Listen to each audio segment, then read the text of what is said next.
This video is an analysation of the characters in the novel version of Hilda Furacão. Different from the mini-series that came out in 1996, I'll be looking into each character as well as their motives and roles within the story based on the narration by Roberto Drummond. Hilda Furacão is a romantic and political drama novel written by the Brazilian journalist and writer Roberto Drummond in 1991. For this brief analysation video, I'll be primarily focusing on the main characters of both the novel and the mini-series, which will be Hilda, Matus, Roberto, and Aramel. Set between the 1950s and 60s Brazil, the story is a fictitious self-insert biopic written from the viewpoint of Roberto himself and combines real-life events such as the 1964 Brazilian coup that had taken place when the novel was set. It is acknowledged that aspects of Hilda's character was based on and inspired by the real-life Hilda Maya Valentim, a famous prostitute that was known to all in Belo Horizonte as the original Hilda Furacão.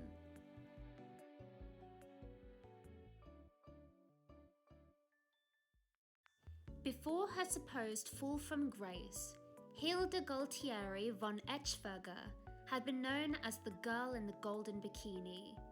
She was often paraded around the Minas Tennis Club, where she only paid attention to the ugliest men to create havoc amongst her admirers, and showed boredom towards any interest directed her way. Different from the miniseries, Hilda had been described as a blonde woman with pale skin and blue eyes, an attribute from her German father, and a fierce bluntness that was considered to be qualities inherited from her Italian mother in the novel. In the novel, Roberto summarizes a list of reasons as to why he believed Hilda might have decided to leave her life of wealth and refinery to become a camellia. The main motives he decided on were: 1. It was a punishment she had inflicted upon herself due to the death of her first boyfriend at the age of 15 after rejecting him. 2. Hilda was secretly interested in sadomasochism and had always been perverted. 3. Family troubles where her parents were unable to pay back large sums of money from unknown sources. 4. Hilda had a very competitive relationship with her cousins and wished to surpass them in riches by becoming a camellia. And finally 5. She had apparently heard from a fortune teller that in order to one day meet her Prince Charming, she had to go through many hardships in order to be considered worthy of him. Hilda promises Roberto on the first day that they meet that she would eventually reveal to him her reasons for entering the bohemian zone of Belo Horizonte. Ainda é cedo para falar disso. Dia eu falo. Agora não. Dia quando? Quando for a hora. Hilda, eu tô aqui. Eu prometo que dia eu lhe conto e você faz a sua reportagem. As the years pass, her promise is forgotten and denied when asked for. While the real reason is never revealed in the novel, Roberto invites the readers to speculate what her intentions may have been as the story finally reaches its end.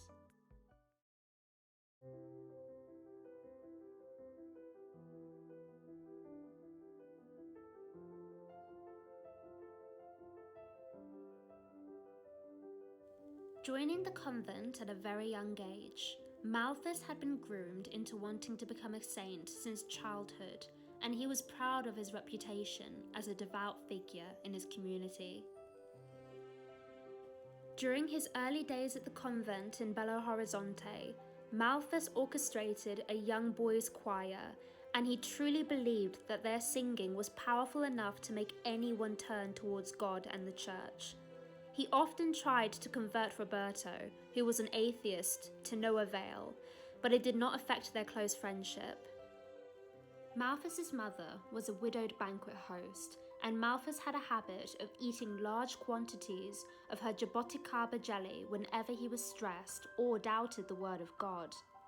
Despite the constant praise from his mother and those around him, Matus was incredibly conscious that despite being known to all who knew him as a saint, he had not yet performed any miracles.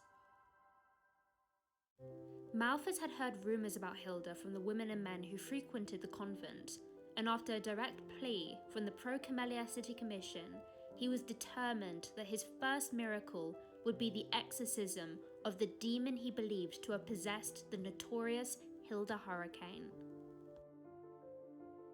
The story makes a point in letting the readers know that Malthus was deeply afraid of the dirty streets of Camellia City. Having never seen Hilda before, he had imagined her to be the most over-the-top stereotype of what a sinner would look like. The night that they finally meet, Malthus is lost for words at the sight of her. She was, according to Roberto in the novel, the complete embodiment of an angel in his eyes, and he was suddenly struck with the idea that she was literally the incarnation of temptation, sent directly from the fires of hell to lure him from his sainthood. Despite his sudden fear, Malthus still hesitated at the sight of Hilda, praying that her perfume wouldn't make him sneeze and embarrass himself in front of her. Saint Malthus is confronted by Hilda for his self-righteousness, which comes across to her as snobbery in the face of the working-class people who are forced to debase themselves in order to survive. Malthus is shocked by the truth in her words, causing him to stand there in shame, which is furthered by his growing attraction towards Hilda as she continued to berate him in the novel. Em nome de Deus! Deus me deu procuração para falar em nome dele! Cadê a procuração? Mostra pra gente, mostra! Olha, quem é você para falar em nome de Deus? Quem foi que disse que você é santo? Você não é santo para mim nem para ninguém aqui dentro. She asks Malthus if he is a saint only for the rich, and when he's too humiliated to answer, she confirms that he is indeed a saint only to those who can afford to deserve his blessings. Malthus tried to retaliate, claiming that she was directly sent by the devil to tempt men, but in the novel, when Hilda recounters that there was a possibility she was a gift from God himself, Malthus is completely at a loss for words. As lightning strikes, the saint's entourage of supporters falls into chaos as Hilda's supporters carry her to safety within the protection of the hotel. Noticing that one of her shoes had been forgotten amongst the crowd, Malthus loses to temptation and steals it, hiding it in his robes before disappearing into the night. This begins Malthus's descent into debauchery, as he finally embraces his very human emotions and feelings, something that had been denied to him since childhood by the fanatical religious teachings of the adults around him. He repeatedly punishes himself whenever he gives in to her, and then tortures himself when he does not. As he develops a love and hate relationship towards Hilda over the period of 5 years, his emotions finally win through when he receives an ultimatum to agree to elope with her by midnight on the 31st of March 1964, the day that she is announced to be her retirement from the red light district. On the evening of the 31st, Malthus confirms that he will meet her the next day, on her birthday, April Fool's Day, to run away together and start a new life. Hilda is overjoyed and they arrange a time to meet, finally being on the same page for the first time since the day that they first met. On the day of their arranged elopement, an unfortunate turn of event occurs. On his way to meet Hilda, Malthus is suddenly arrested by 2 armed officers who accuse him of taking part in subservice activities during a historical revolution. Malthus is dragged away to a military base and confined to a cell with no way of contacting Hilda. As the troops begin to march and retaliate against civilians and protesters, Hilda finally decides to leave without him, broken-hearted that she had lost against the saint's faith. At a loss over the complete disappearance of Hilda Furacão, Malthus decides that God has other plans for him, taking on a more active role in society than when he was an aspiring saint. Malthus gradually became more and more involved in human rights and became the revolutionary that Roberto had always imagined himself to be. He always kept Hilda's shoe with him to remind himself of her always. Very different from the TV series, In the novel, their love story ends with Malthus never seeing Hilda ever again.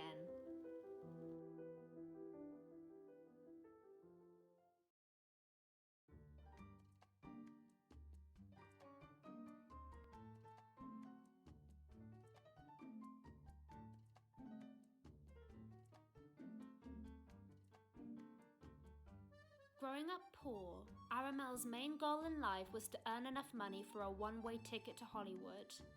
With the dreams of becoming an actor, Aramel combined his striking good looks with his ability to speak fluent English, credited by the classes he had undertaken all the way in Santana dos Ferros. Having absolutely no principles and minimal morals when it came to money in the novel, Aramel joined Malthus and Roberto in Belo Horizonte and began to take odd jobs around the city. He eventually makes use of his good looks, working as a pimp, luring in young, unsuspecting girls for his boss, the renowned and filthy rich sleazeball, Dr. Antonio Luciano. Malthus and Roberto voice their disgust over what Aramel is doing, but he continues blindly, having no problem with gifting vulnerable women away, completely forgetting that he had once been just as vulnerable as they had been. Eventually, Aramel falls for a young girl Luciano had set his sights on, named Gabriella M. Having initially been just another young offering to his boss, Aramel decides to go against his orders and take her for himself. He temporarily abandons his plans for Hollywood and takes himself and Gabriella M into hiding.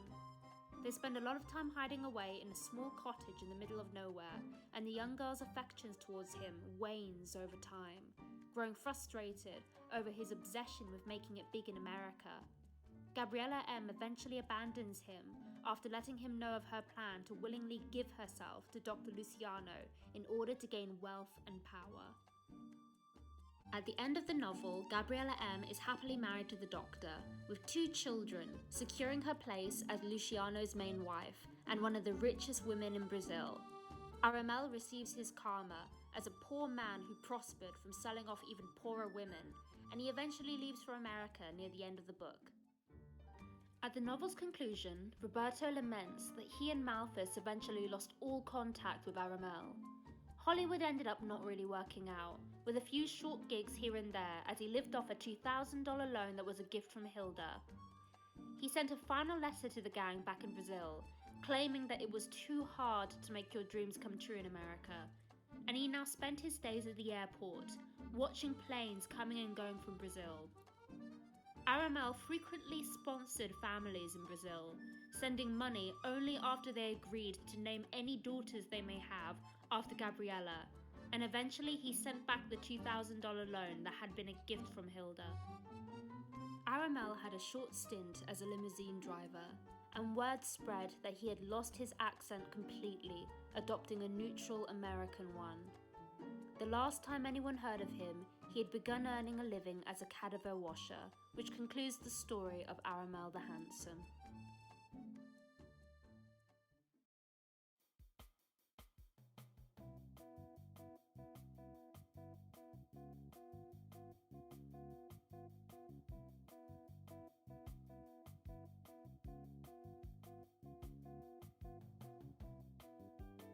Roberto Drummond, political activist, writer, journalist, and the sole narrator of our story. In the novel, Roberto describes himself as a thin man of quick wit. He constantly refers to the teachings and theories of Sigmund Freud when interacting with the other characters. He is a proud communist, despite coming from a very wealthy background, and on numerous occasions has let on that he's a keen womanizer, often reminiscing on his past relationships with countless prostitutes and girlfriends throughout the story. During the events of the novel, Roberto works as a reporter for the Folha de Minas newspaper at Belo Horizonte. The novel begins with his arrest during a strike. Returning home after 5 days, he had to look over his father, who was dying from the after effects of a heart attack. Roberto proves himself to be an unreliable narrator, constantly saying things only to recant them in other chapters. For example, lying that his father's final message to him in his deathbed was for Roberto to be happy, when, in reality, he really asked him to abandon his communist ideals. He had also hidden the truth from his parents that he wanted to be a writer, telling them that he planned to become a medical student in order to have them fund his entire education. Roberto had grown up with his aunts, Aunt Little Heart, a devoted fiancée of 30 years, and Aunt Siana, a religious and celibate woman after losing her love interest many years ago to a cousin she detested. Both women were sisters of Roberto's father and head conspirators of local gossip, always inquiring about rumours and other happenings in and around town. Roberto grew up with Aramel the Handsome and Matus the Saint, and the three boys were known as the Three Musketeers, due to being the only students to graduate and leave their childhood town for the city of Belo Horizonte. Throughout the book, Roberto begins to take on a more active role within his communist group of revolutionaries, fancying himself as a martyr for his causes. The story has different situations that he faced as a member of a political group, peppered between news about the constant treaties and protests against Camellia City. This includes being the sole confidant of Matus, as he openly confesses his secret attraction to Hilda without embarrassment or self-hatred, only to him throughout the novel. During his years working as a journalist in Belo Horizonte, Roberto had often had to report on and witness demonstrations calling for the downfall of Camellia City. It is through this that he finally meets Hilda, the main figurehead and namesake of the story, during an interview for his newspaper. He began to regularly correspond with Hilda, and although enamored by her beauty and mysterious appeal, he was far more interested in her way of thinking than her appearance, and the relationship never shifted beyond a platonic friendship. It is near the end of the novel when Roberto finally decides to close the curtains on his philandering ways with prostitutes and random girls, and decides to loyally pursue the pious and beautiful Bella B, who he eventually marries, despite her family's horror over him being a communist. Towards the events that took place during the end of the military coup in 1964, Roberto went on to work as a copy editor at the Jornal do Brasil and moved to Rio de Janeiro. This position didn't last long, as he began to miss Belo Horizonte, eventually moving back with Bella B and starting again from scratch as a reporter, switching to stories centering on sports. Meeting with Hilda again years later in Buenos Aires in the hopes to write a book based on her life, for the benefit of us, the readers, Roberto asks one more time why she decided to enter the red light district all those years ago, and this question is never answered. Hilda asks Roberto why he doesn't just tell his readers that she never existed in the first place. Having been born on April Fool's Day, she had just been a joke this entire time, and there was no Hilda Furacão. Roberto thinks about this, before answering that it actually wasn't a bad idea. With this as a final word, the novel Hilda Furacão has reached its end.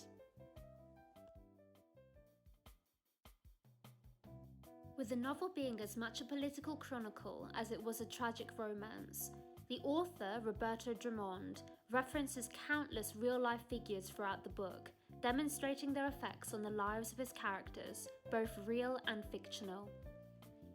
While Hilda was solely based on her namesake, Hilda Maia Valentim, aspects of inspiration also came from the Brazilian modernist novel Teresa Batista by Jorge Amado, where a young orphan girl finds herself under unfortunate circumstances, eventually leading a women's movement for sex workers in Salvador de Bahia. Another character based on a real figure was Thin Waist. In the novel, they were close friends with Hilda. Thin Waist was a prostitute living within the Camellia City. She spent her nights having massive rows with Maria the Man Killer, often stopping the fights as soon as Hilda appeared.